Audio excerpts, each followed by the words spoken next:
My teen male dad, 47, cheated on my mom and married my former babysitter, now 26 female. He hasn't visited us for 4 years, resulting in the termination of his parental rights for abandonment before finally starting to visit. He spent much time begging my mom to tell me to talk to him. My aunt told me he only started to visit after finding out his wife is infertile and can't give him a new child.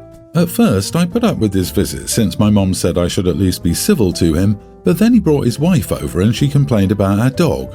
She said dogs are vicious and dangerous and I shouldn't be around one since I was a kid. Note, the dog is well trained and friendly, even by golden retriever standards. My mom refused to say anything, even as this woman called her a bad mom, so I told my dad's wife that this is our house and if she doesn't like our dog she can leave because it's not her place.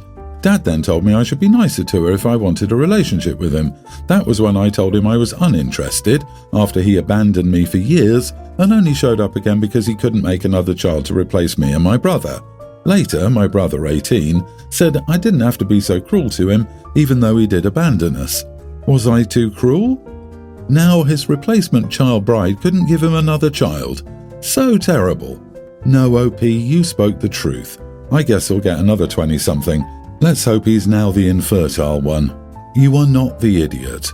The audacity of the father to treat his ex-wife, whom he cheated on, and his children, whom he abandoned, as an insurance policy is just as frustrating as his current wife complaining about someone's dog in their own home and the parenting of the woman whose marriage you helped break up. OP was pretty tame to them. Sometimes the truth hurts, and your father needs to know where you stand.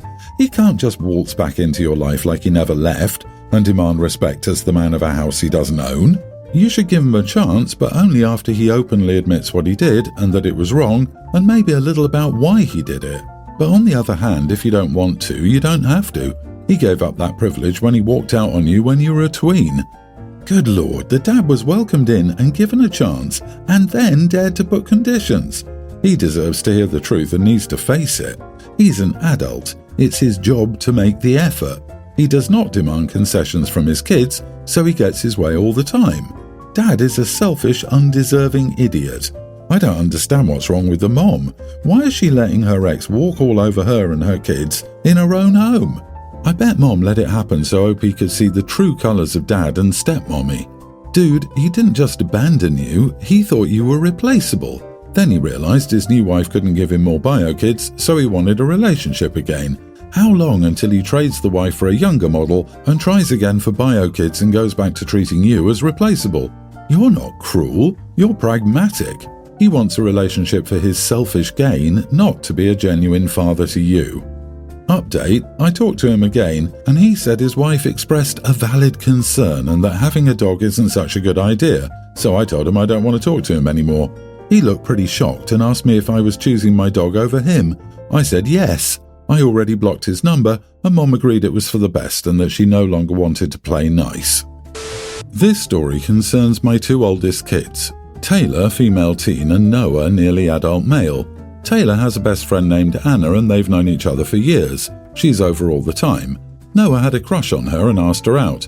I told him not to since it would get messy. She said yes to dating him at the beginning of last summer. Surprisingly, Taylor was okay with this and everything seemed fine until now.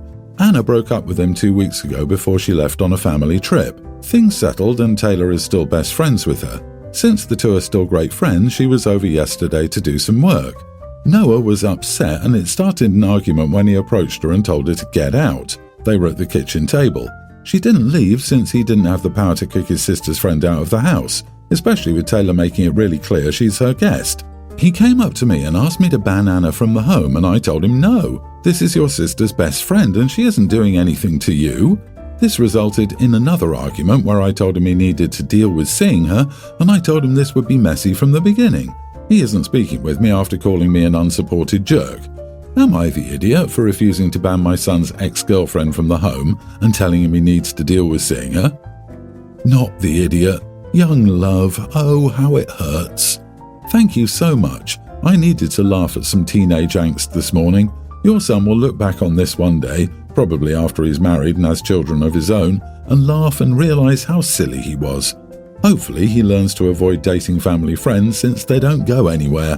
Yep, that's what happens when you date someone you already have to see all the time for other reasons. Hopefully this lesson will serve him well in the future. OP, your daughter is also super cool. I'm surprised she was okay with her brother going after her best friend. She probably knew it wouldn't last. I disagree. He got his heart broken 2 weeks ago and hasn't had the opportunity to unpick being dumped because the girlfriend went away on holiday. Now she's back, she has immediately come over to the heart of his home, and you're telling him to suck it up. Get over it, and I told you so. I think it's a bit heartless. I know you warned him it would get messy, but he's nearly an adult and inexperienced, and you shouldn't use it to justify brushing over him being hurt. Your daughter and her friend could hang out at the friends for a bit, or at least in a bedroom, so he doesn't get an emotional slap in the face without due warning when he goes to the kitchen. I think you are the idiot for effectively telling him his feelings don't matter. Taylor shouldn't have to lose her best friend over this, but your son needs time to heal from losing the relationship too. He doesn't need time to get over the relationship, he's probably already over it. He was just mad because he felt like since she broke up with him, his sister and his mom should have been mad at her and not still have her come over to the house. He was acting like a petulant child who had to return a favourite toy and then didn't want the person with said toy to still hang around. Thanksgiving is coming up and it's our turn to host. I'm from Montana. I met my wife while I was stationed in Southern California, and my wife decided to move back to Montana with me. I own a bison ranch. I've always been an avid hunter and fisherman. My house is very old style, almost like a hunting cabin, and I have taxidermized heads of several deer, antelope, and a bull moose. My wife grew up in a very liberal, artsy hippie home in San Francisco. Her family are militant vegans and atheists and are unbearable to be around. I don't mind people with different lifestyles as long as they don't bother me. They're the type of people who basically always talk about being vegan and atheists. They mock me for being a Christian, conservative, and a redneck. They say I'm not cultured, ignorant, and all this other crap. We don't really get along. I usually just try to keep the peace, but they always like to pick fights with me, and when I don't bite, they continue to push it. They say I brainwashed her daughter because she votes the same way as I do, loves fishing and hunting, goes to church with me, and prefers Montana over California. So here's the conflict. My wife wants me to remove all the taxidermies, the crucifixes, the rifle I hang on the wall, and anything related to hunting, fishing, religion, or whatever they hate to appease her family. I told her no, that they're in my home and they don't have a right to change it. She said she understands this is frustrating, but she would like to maintain a good relationship with her family and that this could avoid some conflicts. The final straw was when she asked me to make a tofurkey, or whatever this dumb tofu turkey is called. I always make turduckens, but this time I plan on doing a 4-bird roast. My sister, her family, and my parents are also coming over, and none want this vegan crap. I told my wife her family can bring their own vegan food, there'll be vegan sides, vegetables, mashed potatoes, stuffing, and other stuff, but that's not enough. We keep having arguments about this. I think I'm on the right because it's my house and more of my family than her family will be there. My family loves my wife, but her family treats me like crap, so it's frustrating. Am I the idiot for refusing to appease my wife's vegan and atheist family for Thanksgiving? Judging by your tone, I would say everyone's the idiot here. Her family for mocking your religion, your wife for trying to get you to take down your decorations, and you for speaking in this vegan crap tone. None of you respect each other. In an ideal world where people would be decent and respect each other, you would make a vegan option for your in-laws, or maybe your wife could, if she has a better know-how on the dish, and they would accept that the rest of you are eating meat. If you want to take the high road, make sure there is a vegan option for them at least. I can't imagine that any of these people want to spend time together. Ideally, everyone would respect each other's views and preferences, but based on the story, that will never happen. OP, why are you, or maybe your wife, trying to force this? Why not just have Thanksgiving with your family and then go to see your wife's family another time? You are the idiot, as you appear to dismiss what your wife wants. I'm not saying that you should be doing everything that she requests. However, she doesn't seem to be on board with Montana living as you describe, as she wants a relationship with her family while you do not. She appears to be caught in the middle of a feud between you and her family. My ex, 35 female, and I, 35 male, divorced a few years ago. It was her who wanted the divorce, by the way. I met my girlfriend around 1 year ago, and I introduced my kids to her around 4 months ago. A few weeks after that, my kids told me that my ex was having dreams that I injured my leg and wanted her to help me. In the dream, she took care of me, and we got back together as a family. I did wonder why she told the kids about her dreams, but I didn't think about it much more. Then, about 2 months ago, my girlfriend and I planned to go to the beach nearby as we both had a week's worth of vacation days saved. Then I found out about train hopping and jokingly suggested we should do that and go to a beach on another coast. We were crazy enough to do it. Now I know it was risky and we did research it a lot, and I know a lot could have gone wrong, but it was one of the best experiences of our lives. We saw valleys, forests, deserts and lakes we would never have seen if we'd taken a flight. That too for free, although it wasn't a very pleasant way to do it. When I came back, my ex had a meltdown and told me I never loved her, I never cared for her, that she sacrificed so much for me and I never valued her.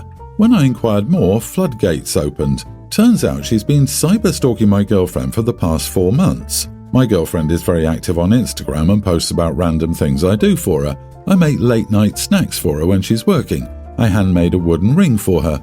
I've taken woodworking as a hobby. She snapped photographs of rice cakes I made for her, a ring and stuff, and posted them with captions, and my ex has been reading them. My girlfriend basically posted our week-long trip, pics of our train journey, pics of us surfing, a video of me giving her a piggyback ride after she sprained her leg, us riding around on a moped, etc. My ex complained that I never made her a late-night snack. She goes to sleep at 9. I never made her a ring. I didn't know how then. I never gave her a piggyback ride. She never sprained her leg far away from a bus stop, and I would also have a hard time carrying her. My girlfriend is like 100 pounds. I never took her on adventures like that. I told her what we did was stupid and dangerous, and then she started complaining that she could never do this because she had to take care of kids and I could be carefree.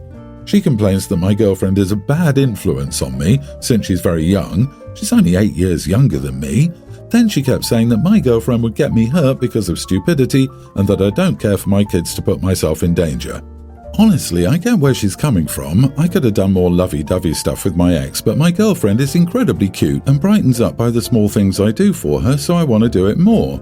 Regarding travelling, we did travel, but I had to endure her witchiness while packing, waiting at airports and stuff. On the other hand, my girlfriend never complained once, and mind you, it wasn't very comfortable on that train, with the wind slamming our faces. I just enjoy doing things with my girlfriend more. I don't think that makes me wrong, does it? Not the idiot. My ex was similar to me and I left him. For his new girlfriend, he does all the things I asked him for, and even though I have zero feelings for him, it did hurt. I once asked him about it and he said losing me was a wake-up call for him and that by leaving, I taught him to be better.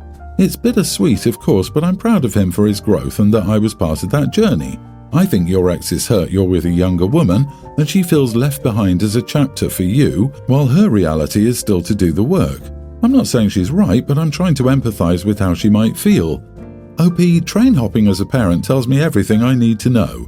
It's hugely irresponsible. What if he gets hurt, gets caught, etc.? A responsible, mature person will never do that. He's probably inconsiderate and immature in other aspects as a parent and partner, so his ex left him. OP, you are the idiot. It sounds like a classic trope of, if he wanted to, he would. She left you because you didn't treat her right, but now you have a young girlfriend you're giving everything to. I feel bad for your ex. Given that ex stalked, it's possible the way she acted during the relationship caused him to respond and treat her differently. I'm not saying she's at fault, there's no way for us to know, but people are ignoring people who treat each other based on the two-way street. The new girlfriend gives him more, which pushes him to give more and vice versa. The stalking aspect certainly suggests X wasn't all peachy anyway. My wife and I have 3 kids, a toddler, a kindergartner and a pre-tween. We both work full-time and the youngest is in daycare, the older 2 are in public primary school. Both of us make pretty good money for our area. My wife recently had an old boss reach out who's now a VP at their new company.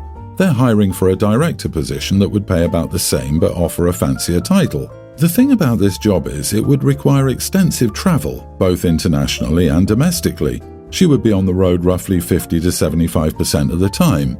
She got the offer last week and asked me what I thought. I was honest that I'm not cool with her taking a job like that while the kids are so young.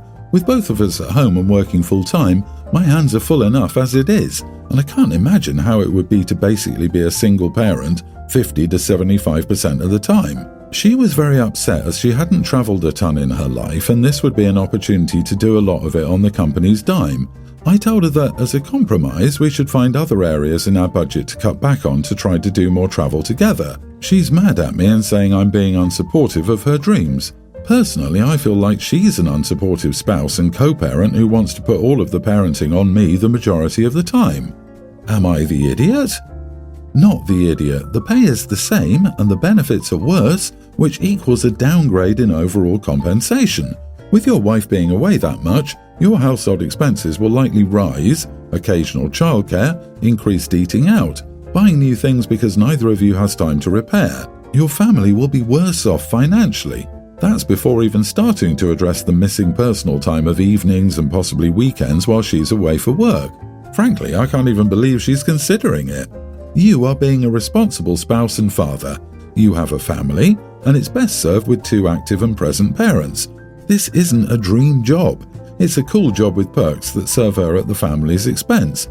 So she wants to travel. Lots of people want to travel. I wanted an Aston Martin Vanquish when my kids were preteen. I had the income to afford it, but it was a selfish desire and not practical. Somebody needs to be the adult here. In this case, it's you.